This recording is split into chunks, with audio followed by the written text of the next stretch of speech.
Kweziphambili emini nje usihlalo weBosberg uthabile wonci namanye amalungu amabini ebhodi alahlile kule bhodi. Cabinet was updated on the current plant maintenance program that is being implemented by Eskom to ensure the sustainability of Eskom's plant. ICabinet inike ingxelo ngemiba etshisa ibunzi kutshanje kweli. Inkosi Mazole isicaka sithambile sithi ncatsho ke nakuni babukeli bejelo iDTT singaphosisanga amaseko basikawulezwa warhuqa. Kulandela ungahlawulwa kwemali yesibonelelo sikarhulumente kumawaka abaxhamli kwiveki ephelileyo ngenxa yamagingxigingxi ulahlile usihlalo webhodi yeBosberg uthabile wonci kunye namanye amalungu ale bhodi amabini uLehefa Hendrikse noMartin Mahosi. Kwincwadi yokulahla lamalungu mathathu atyhola umphathiswa wezonxibelelwano nobuchwepheshe umnumzana Mondle Gungubele ngokungenelela kunye nokufaka uxinzelelo ongafunekiyo kwibhodi. Athi obu bukhali nokuqhuba kwempatho gwenxa ejabelene nebhodi ezandleni zomphathiswa kurhuqele elidyakeni intembeko yeBosberg. Amalungu webhodi yePostbank uthabile wonci uadvocate Lehefa Hendricks noMartin Mahosi babhale ileta ehlangeneyo yokurhoxa esihlalweni nejoliswe kumphathiswa wezonxibelelwano bathi abazukwazi nokulinda ixesha labo esihlalweni kwibhodi engathathelwa ngqalelo nengahlonitshwayo okukuza emva kokuba eliziko lithe laqobisana neenqwaleko kubuxhakaxhaka banamhla nokuthe kwakhokelela kumawakawaka abantu abafumana inkamnkam abasebenzisa usasa namakhadi asePostbank ukuba bangakwazi ukuxhamla izibonelelo kwi-ATM nakwivenkile. Ukanti ngenxa yolibaziseko lokurholwa kwezibonelelo abaphathiswa uLindiwe Zulu noMondle Gungubele babamba ingxelo emini njengentsimbi yokuqala ePitoli neza kushukuxa izizathu zokumangxi kwenkqubo namanyathelo aza kuthatyathwa ngusasa nePostbank ukuthintela lo mbhodamo kwilixa elizayo. ICabinet ithi inikwe ingxelo malunga nenkqubo yokulungiswa kweziseko zombane emiselwe inkampani ephehla umbane Eskom kwaye isizathu sokuba kunyuswe isigaba socimicimi sibe ngu-stage 6 zinzame zokulondoloza amandla ombane. Umphathiswa kweofisi yobongameli uKhumbudzo Ntshavheni uthi ukunyuswa kwesigaba socimicimi wombane kutshanje zinzame zokuqinisekisa ukuba kulondolozwa amandla ombane kwaye uthi ingxelo enikwe ikhabhinethi yeyokuba iEskom inezicwangciso zokunciphisa lo cimicimi. Cabinet was updated on the current plant maintenance program that is being implemented by Eskom to ensure the sustainability of Eskom's plant. The concerted implementation of the planned fleet maintenance program has resulted in increased stages of load shedding in recent days. The implementation of stage 6 load shedding was a regress from the trends that prevailed in the previous weeks of lower stages of load shedding. Cabinet was assured that the current implementation of increased stages of load shedding is a short-term phase as Eskom prepares for more sustained and lessened stages of load shedding in the not so distant future. Ikhabhinethi iqhwabele izandla inkulumbuso yase-India umnumzana Modi ngenkomfa ibe impumelelo ye-G20 nangokwamkela imanyano yamazwe eAfrika i-AU ukuba ibe inxalenye ye-G20. uNtshavheni uthi elinyathelo liza kuba likhubalo eqinisekiseni ukuba amazwe eAfrika anezwi kuqoqosho lwehlabathi jikelele. Cabinet congratulated Prime Minister Modi and India for hosting a successful G20 summit and the admission of the African Union, AU, as a full member of the G20. South Africa, under the leadership of His Excellency President Cyril Ramaphosa, advocated for the admission of the AU as a full member of the G20, including during the 2022 G20 summit in Bali, Indonesia. The AU's participation as a full member will strengthen the voice of the Global South in general and Africa in particular on global economic governance. Ebuzwa malunga nomba wamalungu ebhodi yakwaPostbank ashiyileyo kule bhodi lo mphathiswa uthe ikhabhinethi khange inikwe ingxelo malunga nalomba kwaye uthe ingxelo iyakuphuma kumphathiswa ochaphazelekayo.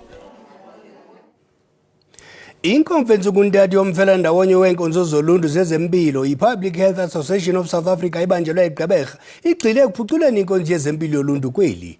Ukuphuculwa kwenkonzo yempilo yengqondo ibingumba ophambili kwemininzi ebixoxwa. Intatheli yethu umcebisi uMfokanqina inengxelo. Umxholo walenkomfa ubusithi ukumilisela kophando oluthe lwenziwa transforming research into practice kuthe kwabekwa imingeni ethi ibe ngumqobo ekumiliseni oluphando. Le mingeni iquka imigaqo-nkqubo, isihloko sophando kwakunye nokusilela kwentsebenziswano. It starts with the agenda setting for research. What are the research priorities for the country? Are we asking the correct research questions to address the public health problems that we face in the country? Isikhulu esijongene nezempilo kwihlabathi uxinzelelo lwengqondo nalo luthe lwasukuqwa kule nkomfa ukungabikho kwamaziko kunye nezixhobo zokuqubisana noxinzelelo lwengqondo ngumngeni osajongene nokulwa nesi sigulo. So at the moment, most of the resources for public mental health or any mental health care services mostly goes to specialist services. So that requires inpatient care, specialist services. So often by the time people access services, their problems are very difficult and complicated and difficult to treat. Umzantsi Afrika uqhatyelwe izandla ngendlela uthe wasingatha ngayo ubhubhane wentsholongwane i-COVID-19. Kodwa ukupapashwa kweenkcukacha ezinganyanisekanga ngale ntsholongwane bingumngeni. We need collaboration from both the private sector and the public sector. We need a whole society response, and information is incredibly important for evidence-based decision making. Kanti nokungalingani phakathi kwenkqubo yezempilo karhulumente neyabucala bingomnye wemiba ethe yaxoxwa ngaphandle kwale nkomfa. Kwiindaba ze-SABC ndingumcebisi Ngqina ndiseGqeberha. Lihlehliselo umhla wesibini ku-Okthobha ityala lokubulawa kwasenzo meyiwa kwenkundla ephakamileyo ePitoli. Amagqwetha abamangalelwa anikwe icwecwe eliqulethe yonke imifanekiso ekhutshelwe kwiselfowuni eyathinjwayo. Amadoda amahlanu ajongene netyala lokubulala lo wayengumdlali webhola ekhatywayo eFosloras kwiMpuma Randi ngo-Okthobha ka-2014. U-Advocate George Balo uchaze indlela abayifumene ngayo imifanekiso bafumana icwecwe elililongqo. Yimifanekiso eyi-784 abathe bayijonga kwanikwa namanye amagqwetha ajongene nelityala. The photos that are serving before court are about 46. So the balance of the photos, which is about 738, has been provided to the defense, my lord. Amagqwetha acele ithuba lokudibana nabo asebenzisana nawo malunga nale mifanekiso. I'm going to view the photos privately, then consult with my clients regarding same, show them in prison where we've got ample opportunity to consult my lord as the court cases.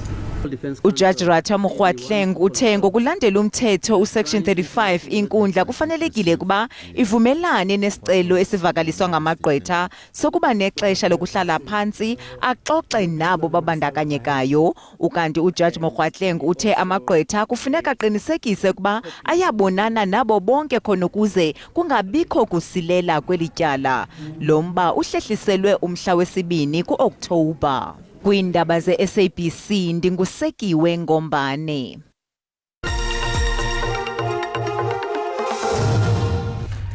Sibulise kwakhona samkele nabo basandula ukungena. Siniphathele izindaba sisiza ngqo eGauteng kwanyama ipheli kuphela izinyo lendoda. Uyakwazi ke ukufumana izindaba ukuphela kwazo kwikhasi le-YouTube ngokuba uthi SABC Indaba zesiXhosa. Make siphinde sithi kwaqo kwinqaku lethu eliphala phambili ngalemva kwemini. Urhoxile usihlalo webhodi yePost Bank uthabile wonci kunye namanye amalungu amabini ale bhodi. Incwadi yokulahla kwawo la malungu mathathu atshela umphathi wezonxibelelwano nobuchwepheshe uMnumzana Mondle Gungubele ngongenelela kunye nokufaka uxinzelelo olungafunekiyo kule bhodi. Ngoku masitaphule izimvo zababukeli ngengxaki zemali yesibonelelo sikarhulumente kwikhasi lethu leWhatsApp. Inkinga nje ukuthi le mali uholwa abantu abamnyama kube kuthiwa iholwa abamhlophe ngaba yikho lenkinga ngoba ngazi ukuthi kube yiPost Bank yodwa ngabe le mali uholwa kuwonke amabhenki naseyitolo naseyikhungweni. Ukungatholi iqhamuqhamu kubantu abadala nakuyizaguga akubanga into enhle. Ngicela nje ngasase ngathi wangaphinde nje lenze ngikuthele kanjalo because kunabantu abondliwa ngale imali ngaze kuvuka ushukela namabhiki kuzale kwazi sikhimekele lokho. Usuke apho etown nge50 rand phela ubuye nge50 rand ingaphumi imali yakho. Kweziveke phela sibona omnye umakhulu esiwa phaya bemali ingaphumi wawaphola wabhubha. Kusasa makazame mhlawumbe okanye if either uba ngabantu uyakwazi maziye straight ezimali zabantu ebhankini abantu bakwazi usifumana. Kusasa awulungise lento bekwazi ukuthi izaguga zithole kahle imali yazo esibonelelo endaweni efanele. Uyadabisa ngempela ukuthi njalo usaso mase kufanele uholela abantu abadala imali yawo uhleze ubeka inkinga ubuye ukhale nangeposi uqhaqha abakhona. Ngikhuluma nje abantu abadala abanye balele ikwenza ukuhola ngenxa ukuthi imali kubuyele emuva bengenayo. Sima kakhulu lento eyenzekayo kuba abantu babuya bengaholanga besuka ezilalini bangafumani umbono omakhulu esiwo ngenxa yokungafumani imali yakhe. Le ngxaki yakwasasa indala futhi ke ngoku iyaphinda-phinda kuqingephi nalento ingadilungi. Ingathi ngeyilungiswa le ngxaki kuyekwe ukudlalwa ngabantu abahluphekayo abayidingayo nyani le mali yegranti. Kulandela ukushiswa kwebhanki nezigadle ezintathu zesixeko saseTshwane, usodolophu wesixeko umnumzana Silia Spring ufinyeza imikhono wancedisa abasebenzi ukucoca inkunkuma ezele izitalato zasePitoli ngenxa yoqhankqalazo lweSAMU. Usodolophu uthe liphulo lococo uza kulisa nasezilokishini xa inokufumana ukhuseleko lwamapolisa. Ubikundlunkulu welizwe ngumbono ombi wobunyukunyuku. Sele kugqithe inyanga inkunkuma ingasaphutha kulandela uqhankqalazo lwabasebenzi bomasipala waseTshwane abaphantsi kwemanyano eSAMU. Izolo kuntunyekwe ngomlilo izithuthi ezine zesixeko kutyholwa abasebenzi abakule misadulo. Usodolophu wesixeko uthi izenzo zobundlobongela soze zamtyhafisa kusa inkonzo eluntwini. We must restore services to normal. We must resume household collections across the city, but unfortunately we won't be able to do so fully unless we get a forceful and decisive police support. Brink uthi ngoku bachitha imali kubasebenzi abangesosigxina ukuqinisekisa uhanjiso lwenkonzo. Contractors are hired, but it's a combination of employees and contractors. That's always the case with the inner city. Obviously, there's a specific inner city focus. We have to change the culture of folks, the approach to public cleanliness over time. Abahlali bayalamkela elinyathelo. I think it's pretty great. It's sorely needed. A lot of the local rubbish is currently being dumped in the Spruit just behind. By 120 abasebenzi abagxothweyo ngokuzibandakanya kwabo kukhanqalazo olungekho mthethweni ukuqala ngoJulayi.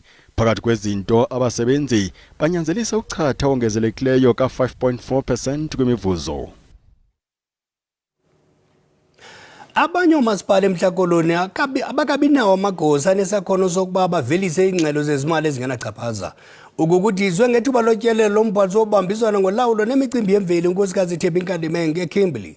Ebisheni balonyaka umphengululi jikelele wathi omasipala baseMhlakoloni babenenkcitho engagunyaziswa nge-1 billion rand. Unkosikazi Nkandimenge uhlangene noomasipala abathandathu ekunzima kubo ukunikezela ngenkonzo.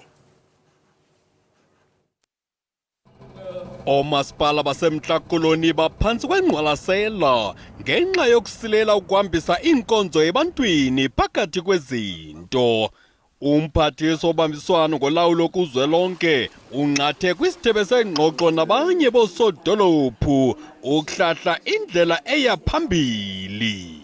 To try and ensure that we support, capacitate, bring experts of planning, financial management, capacity building overall in municipalities, MISA, to assist with infrastructure development and rollout in municipalities so that we give them a chance to be able to up their levels as well, train their members where they need to train them.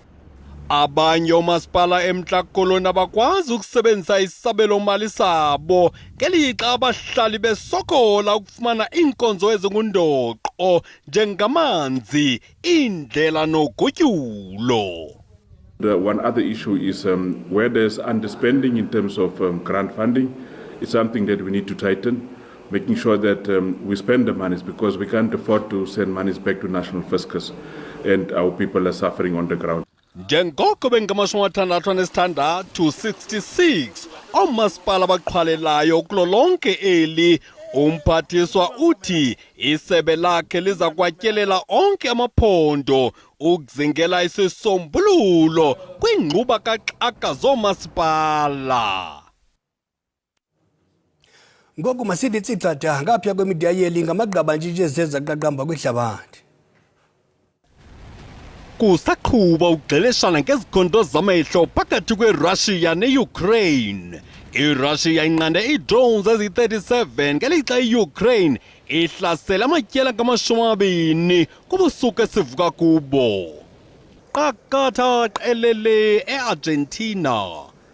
Abahlali baswantsuliswa ngamaxabiso athe gqolo untingela entungo. Uqoqosho lwelizwe luyahexa kuba nosomashishini bakhala ngokubethwa ngemfiphindiwe.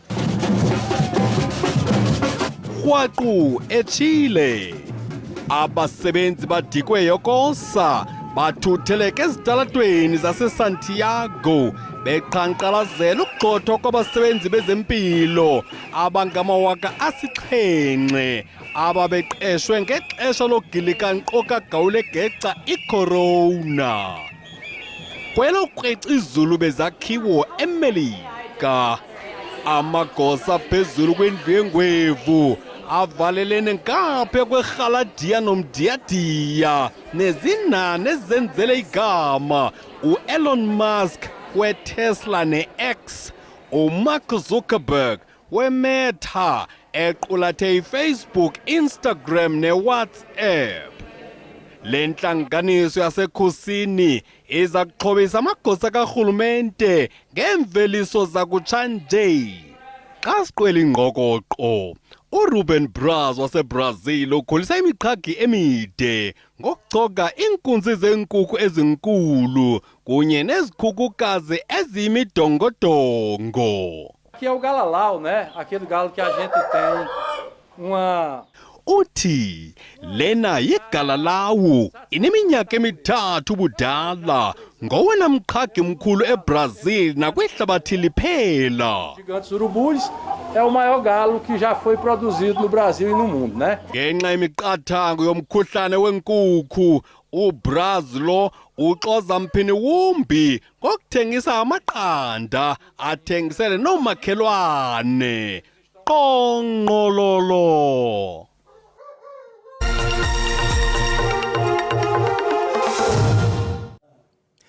Aqedjwe ngophi amabhokobhoko zindaba zokuba ihuka yawo Malcolm Marx iphumile kwindebe yehlabathi ngenxa kodzakala edolweni. Anye ngelixa lokuzivocavoca ngolwesithathu eToulon, uMax wehlelwe kukwenzakala edolweni nokuthe kwahlolwa njengokuza kuthabatha ithuba elide. Amabhokobhoko awanazicwangciso zokufaka omnye umntu endaweni kaMax ngeli xesha, kodwa banako ukubiza ihuka yeStormers uJoseph Dweba nokuluhlu lwamalalela. Ngecawe amabhokobhoko aza kuqobisana neRomania kwiPool B, nalapho uCaptain Bongi Mbonambi eza kuqala kwijezi yesibini ze uDion Fourie abelilalela. Inkampu yamabhokobhoko ithi oqabadula phambili ebaleni uMarco Venstead naye ukuvocavoco lokuqhuma indawo yehuka. Nyanyani siyiqole sayiqongqondo yasemini nje ingqoko khonto zakuthi. Sakuyena silandelayo ngorhatya makube chusibehele.